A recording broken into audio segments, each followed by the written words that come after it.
আল্লাহ পবিত্র কোরআনে বলেছেন সূরা ইসরা অধ্যায় 17 আয়াত নম্বর 14 যে যখন কোন শিশু জন্ম নেয় তার কর্মগুলো আমি তার গৃহলগ্ন করে দিই। একজন মানুষের ব্যাপারে আল্লাহ জানেন সে কি করবে, ভালো না খারাপ, সঠিক না বেঠিক, সে বেহেশতে যাবে নাকি দোজখে যাবে। যে ধরেন একটা ক্লাসে একজন টিচার পড়াচ্ছেন 100 জন ছাত্রকে প্রায় 1 বছর ধরে, আর পরীক্ষা শুরুর আগে টিচার অনুমান করলেন যে এই ছাত্রটা এবারের পরীক্ষায় ফার্স্ট হবে, ফার্স্ট ক্লাস ফার্স্ট, এই ছাত্র পাবে সেকেন্ড ক্লাস, এই ছাত্র করবে ফেল। এটা আমি উদাহরণ হিসেবে বলছি। এর কিছুদিন পরে পরীক্ষা হয়ে গেল, প্রথম ছাত্র হলো ফার্স্ট ক্লাস ফার্স্ট, এই ছাত্র সেকেন্ড ক্লাস, আর ওই ছাত্রটা করলো ফেল। এখন আপনাদের প্রশ্ন করি, যে ছাত্র ফেল করেছে সে কি টিচারকে বলবে আপনি বলেছিলেন যে আমি ফেল করব তাই ফেল করেছি? এখানে দোষটা কার, টিচারের নাকি ছাত্রের? কার দোষ? ছাত্রের। টিচার অনুমান করেছেন এই ছাত্রটা বাইরে ঘুরে বেড়ায়, ঠিক মতো ক্লাসে আসে না, সিনেমা দেখতে যায়, এজন্য সে ফেল করবে।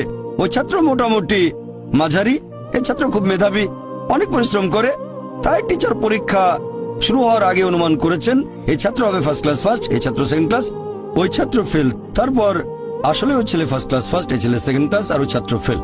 টিচার অনুমান করেছেন, তার মানে এই না যে দোষটা টিচারেরই হবে।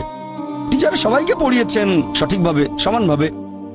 একইভাবে আল্লাহ সুবহানাহু ওয়া তাআলার আছে ইলমে গায়েব, তিনি ভবিষ্যৎ সম্পর্কে জানেন। কিছু জিনিস ঠিক করা আছে যে এই লোকটা জন্মাবে অমুক দেশে, জন্মাবে অমুক দিনে, আর সে মারা যাবে অমুক দেশে অমুক তারিখে, ইত্যাদি ইত্যাদি। তার পরিবেশ ধনী হবে নাকি গরিব হবে, তবে পছন্দটা এখানে আপনার। যেমন ধরেন 12 স্ট্যান্ডার্ড পাস করার পরে অপশন আপনার হয়তো ইঞ্জিনিয়ার হবেন, অথবা ডাক্তার হবেন, বা একজন আইনজীবী।